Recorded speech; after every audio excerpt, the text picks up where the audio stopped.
जय माता दी। कुछ बच्चे पूछ रहे हैं कि सवारी बोलती नहीं है तो क्या करें, लेकिन ग्रामीण क्षेत्रों में ऐसी सवारियों का स्नान बताया जाता है, ऐसा क्यों? तो करते हैं हम इसी विषय पर चर्चा। और उसके पहले कर लेते हैं निवेदन आपसे कि आप हमारे चैनल पर नए आते हैं या पहली बार आए, चैनल को सब्सक्राइब करें और आपने यदि अभी तक नहीं किया तो भी कर लें और बेल आइकॉन को ऑल पर सेट कर दीजिए, तभी नोटिफिकेशन आपको सबसे पहले मिल जाए। तो कर लेते हैं मातंगी महाकाली की आराधना। नमोस्तुते महामाये मातंगी मोडेश्वरी सर्व कष्ट हरे देवी भक्ति मुक्ति प्रदायिनी धर्मारण्ये स्थिता देवी हृदयारण्ये संस्थिता रक्ष रक्ष महादेवी मोर कुलोद्धारिणी धर्मारण्ये तीर्थस्थाने संस्थिता भवतारिणी दुष्ट कर्णात्की धाता श्यामला रूप धारिणी मोड़ जनहा वंदिता मातंगी मोड़ कुदे कृपा करे सिद्धि बुद्धि प्रदे देवी अष्टादश धारिणी। जय माता दी। देखिए कई लोग को सवारियां आना शुरू हो जाती हैं उनकी पूजा पाठ से, भक्ति से प्रसन्न होकर के, उनके मन की कोमलता से प्रसन्न होकर के सवारियां आ जाती हैं। सवारियां आती हैं, खेलने लगती हैं, वो जागरण में जाते हैं, उनको सवारी आ जाती है, भजन कीर्तन सुनते हैं तो उनको बड़ा जोश आ जाता है।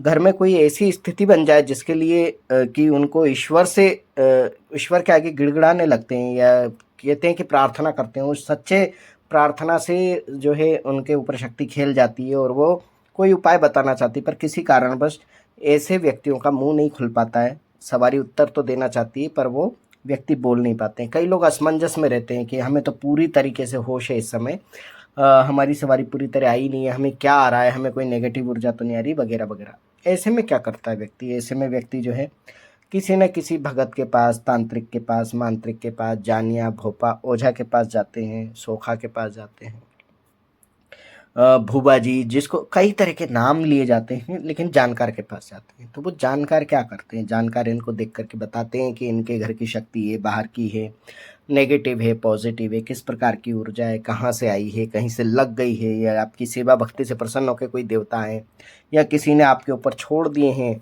बुरे इरादे से, बुरे तांत्रिक इरादे से, क्या चीज़ है, वो सब उस ऊर्जा को पहचानते हैं पहले।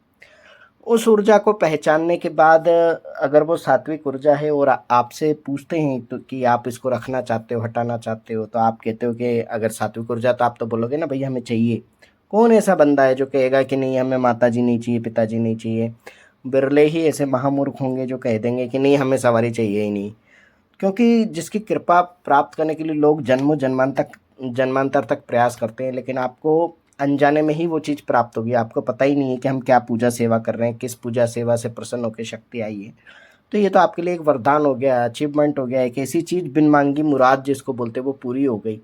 और आपसे उसमें कोई पूछ रहा है कि क्या आप इसको परमानेंट रखना चाहते हो, हम इसको खुलवा देंगे, इसको अच्छी तरीके से आपके शरीर में आए, पूर्ण रूप से आए, जो भी रुकावट बाधा है वो हम दूर कर देंगे। ओ तो क्या आप रखना चाहते हो? तो अब बताओ, इतने के बाद कोई मूर्ख ही होगा ना जो मना करेगा कि नहीं चाहिए। तो होते हैं ऐसे कई मूर्ख, ऐसी बात नहीं है, मना कर देते हैं, उनके घर के लोग मना कर देते हैं, नहीं नहीं हमें ये सवारी नहीं चाहिए, हमें ये नहीं आना चाहिए, ये शरीर में आना हम नहीं मानते, वगैरह वगैरह कई तरह की बातें करते हैं। बच्चा है, छोटा है, कुंवारा है, कुंवारी है, या अब इस उम्र में क्या करेंगे, हम तो भाई घर गृहस्थी में उलझे हुए हैं। कई तरह के कॉन्सेप्ट उनके माइंड में चलते रहते हैं, उसके चलते वो मना कर देते हैं, यानी कि हम उसको मूर्खता ही मानेंगे, अज्ञान ही मानेंगे, अज्ञान के कारण मना कर देते हैं। खैर ठीक है, उनकी परिस्थिति है। परंतु जब आप कह देते हो हमें रखना है, तो वो क्या करते हैं, वो आपको एक शॉर्टकट इंतजाम बताते हैं। अभी आपका ना वो गुरु धारण के लिए बोल रहे हैं, ना वो आपको कोई पूजा पाठ बता रहे हैं, वो सिंपल सी एक बात कह रहे हैं कि आपको हमारे साथ स्नान के लिए चलना पड़ेगा। अब ये ग्रामीण क्षेत्र के जो भगत होते हैं, ये अक्सर स्नान की विधि बताते हैं आपको शुद्धि के लिए। वो उनके आसपास में जो भी तीर्थ नदी होती है उनमें ले जाते हैं, स्नान करा के लेके आते हैं। स्नान के समय वो भगत क्या करते हैं, मंत्रोच्चार से पहले जल बांधते हैं, फिर आपको बांधते हैं, ताकि कोई जल में कोई ऐसी शक्ति ना हो जो नेगेटिव ना हो, जो आपके अंदर प्रवेश कर जाए। क्योंकि उस समय आपके अवरुद्ध द्वारों को खोलने की क्रिया की जाती है। तो जब अवरुद्ध द्वार खोले जाते हैं तो शरीर के चारों तरफ इस तरीके का सुरक्षा घेरा डाला जाता है, जिसको बंधन कहते हैं। शरीर को तो खोलना है परंतु आपको बचाना भी है, तो वो उस तरीके का जो विधि करते हैं, उस तरीके की क्रिया करते हैं, जिससे कि आपके अंदर आपकी सात्विक ऊर्जा प्रवेश कर सके। तो अब नदी में स्नान कराने से होता ये कि आपके अंदर की अशुद्धियाँ, कुछ विकार जो स्वतः ही नष्ट हो जाए। तीर्थ नदियों में स्नान करने से बहुत सारे पाप जो है स्वतः ही नष्ट हो जाते हैं, जो जाने अनजाने होते हैं। तो वो उनको धोने का, यानी कि उनको मिटाने का, उनको मेटने का जो कर्म है वो हो जाता है वहाँ पर। स्नान से आप शुद्ध होते हो, पवित्र होते हो। आपके कुल के पितृ, आपके कुल के देवी देवता का वहाँ आह्वान होता है, वो पवित्र होते हैं, वो भी शुद्ध होते हैं, आप शुद्ध होते हो, और वो आपको आशीर्वाद देते हैं। और फिर वो शक्तियाँ जो आपके शरीर पे आ तो रही हैं लेकिन बोल नहीं रही हैं, उनको बुलाया जाता है, उनसे उनसे वचन कराए जाते हैं। तो कहीं ना कहीं जो मलिनता किसी न किसी शक्ति के साथ भी जुड़ी होती है और आपकी देह के साथ भी जुड़ी होती है, वो वहाँ शुद्ध होती है। और उसके बाद उनको बुला करके वचन कराए जाते हैं। तब आपके ऊपर वो जो चीज़ है, वो शक्ति खुल के आना प्रारंभ होती है, खुल के वचन करना प्रारंभ करती है। कई बार यह क्रिया 1 से लेकर 5 बार तक की जाती है, क्योंकि हो सकता है किसी व्यक्ति के अंदर इतने अधिक मलिनता समाई हुई हो कि इस जन्म के जितनी भी आपकी पूजा अर्चना और सिद्धि फल है, शुद्ध नहीं हो पाता है, मलिनता बनी रहती, मलिनता को नष्ट की जाती है।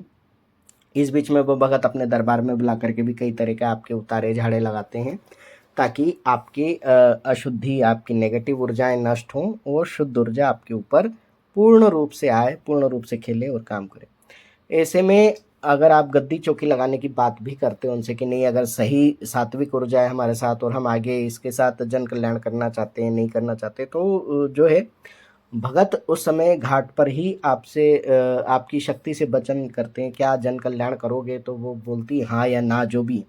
तो अगर करोगे तो आपको ये करना पड़ेगा, ये मानना पड़ेगा, ऐसा वैसा करके जो भी वचन भगत लेते हैं वो लेते हैं। यहाँ हर वचन को क्या है, लाइव नहीं बताए जा सकते, या आपको वीडियो के माध्यम से सार्वजनिक नहीं किए जा सकते। तो हर चीज़ बताना आवश्यक नहीं है।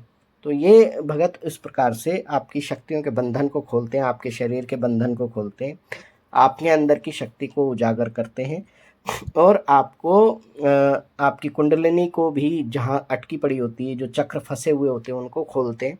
उसके उपरांत वहाँ पर घाट पे पूजा करवाते हैं। तो घाट की जो शक्तियाँ होती हैं, जैसे घटोई महाराज कहते हैं, क्षेत्रपाल महाराज कहते हैं, इन शक्तियों की पूजा वहाँ करवाई जाती है, जल देवता की पूजा करवाई जाती है। और जिस नाम से वो तीर्थ जल है, यानी कि जैसे मान लो कोई कुंड में स्नान करवाए तो कुंड जिस देवता के नाम पर है, या नदी है तो कौन सी नदी है, उनकी भी वहाँ सेवा पूजा करवाई जाती है। फिर जो शक्ति आपकी आ रही होती है उसकी और उसके भैरव की वहाँ पूजा करवाई जाती है। यानी घाट पर ही ये समस्त पूजा होती है वचन लेने के बाद, और वो पूजा करवा करके आपको शुद्ध अवस्था में आपको लेके आया जाता है। और उसके बाद अचानक आपके अंदर इतना परिवर्तन आता है, इतना परिवर्तन आता है कि आपकी शक्ति जो रुकी पड़ी थी कई वर्षों से, वो आने लगती है। तो ये ग्रामीण क्षेत्र के भक्तों का अपना तरीका है, अपना वो शक्तिपात से अधिक ये जल में आपका स्नान करा के शुद्धिकरण कराते हैं। तो हर भगत का अपना एक तरीका होता है, हर भगत का अपना एक उनको उनके गुरुओं द्वारा जो प्रदत्त ज्ञान होता है उसके अनुसार वो आपकी सवारी का बंधन खोलते हैं। कुछ मंत्रों के माध्यम से खोलते हैं, कुछ शक्तिपात करते हैं, कुछ आपको सेवा पूजा बताते हैं, और कुछ इस प्रकार से जल में ले जा करके तीर्थ जल में शुद्धि करा के करते हैं।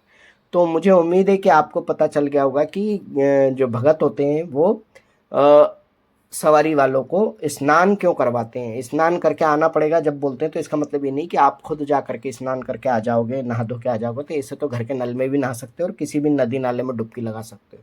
लेकिन जो भगत स्वयं ले जाके क्रिया करके आपको अपनी नज़रों के सामने स्नान करवाते हैं, शक्ति को बुला के वचन करवाते हैं, आपसे पूजा करवाते हैं, वो सब विधियाँ और गोपनीय मंत्रों के माध्यम से सब किया जाता है। ये आप नहीं जानते हो, आपको सिर्फ जल में खड़े होकर भीगना समझ में आता है। ये समझ नहीं आता है कि बिना शक्ति के, बिना क्रिया के यहाँ कोई काम नहीं होते। तो उम्मीद है आप ऐसे विषयों के लिए हमें प्रश्न करते रहेंगे और हम आपके लिए वीडियो बनाते रहेंगे। और एक बार फिर कहेंगे कि आप हमारे यहाँ आते हैं, आप चैनल को सब्सक्राइब करें और बेल आइकन को ऑल पर ज़रूर सेट करें, ताकि आपको ऐसी ही जानकारियाँ सबसे पहले मिले और हर बार मिले। जय मोड़ेश्वरी, बोल बम, जय माता दी। ओम मणिक्यमिणामप्लाल्यन्तीं मदालसां मंजुलवाग्विलासां महेन्द्रनीलं द्योतिकौमलाङ्गी मतं कन्या मनसा स्मरामि।